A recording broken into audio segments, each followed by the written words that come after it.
ഗോപാലിന്റെ ഒരു അഭിമുഖം ഒരു ചാനലിൽ വന്നിട്ടുണ്ട്. ആ അഭിമുഖത്തിൽ മുഖ്യമന്ത്രിക്കുള്ള ഒരു മറുപടി പറഞ്ഞിട്ടുണ്ട്. മുഖ്യമന്ത്രിക്കുള്ള മറുപടി എന്ന് പറയുന്നത് വയനാട് ഫണ്ടുമായി ബന്ധപ്പെട്ട് ധനലക്ഷ്മി ബാങ്കിലാണ് തിരുവനന്തപുരത്തെ അക്കൗണ്ട് ഉള്ളത്. ധനലക്ഷ്മി ബാങ്കിൽ വന്ന തുക ഉപയോഗിച്ച് ഭൂമി വാങ്ങി.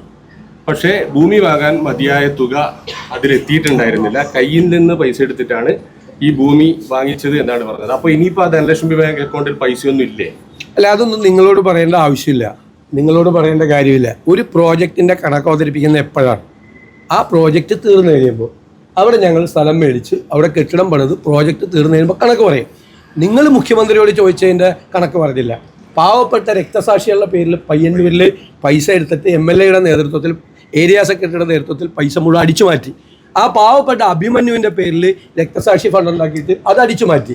തിരുവനന്തപുരത്തെ വിഷ്ണുവിൻ്റെ രക്തസാക്ഷിയുടെ പേരിൽ ഫണ്ട് പിരിച്ചു കഴിഞ്ഞിട്ട് അത് അടിച്ചു മാറ്റിയ ആൾക്ക് ട്രിപ്പിൾ പ്രൊമോഷൻ കൊടുത്ത് വലിയ പോസ്റ്റിൽ വെച്ചു. ഇവിടെ പയ്യന്നൂർ അത് ചോദ്യം ചെയ്ത ആളെ പുറത്താക്കി, കട്ടവനെ ഉള്ളിൽ വെച്ചു. ഇതാണ് CPM.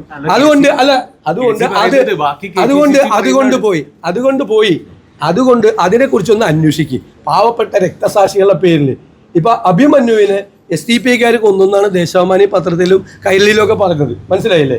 ആ SDPയുടെ പിന്തുണ സ്വീകരിക്കുന്നതിന് മുമ്പ് ഞാൻ പെറ്റ മകനെ എൻ്റെ റാസാവേ എന്നുള്ള ആ അമ്മയുടെ ഒരു നിലവിളിയുണ്ട്, ചങ്ക് പൊട്ടുന്ന ഒരു നിലവിളിയുണ്ട്. ഞങ്ങളൊക്കെ സങ്കടം വന്നാണ്. ഒരു കൊച്ചു പയ്യൻ SFI പ്രവർത്തകൻ അവിടെ മരിച്ചപ്പോൾ ചങ്ക് പൊട്ടുന്ന ഒരു അമ്മയുടെ നിലവിളിയുണ്ട്.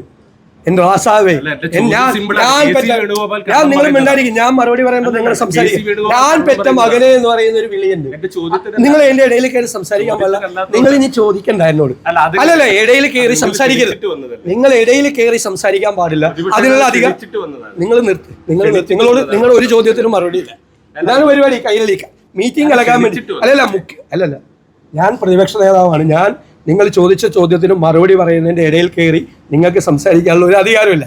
ഞാൻ ചൂടാക്കിയിട്ട് എന്നെ പ്രകോപിപ്പിക്കാൻ വേണ്ടി നിങ്ങളുടെ ഗൂഢാലോചന നടക്കില്ല. അത് മുഖ്യമന്ത്രിയാണ് ചെയ്യുന്നത്, ഞാൻ ചെയ്യില്ല.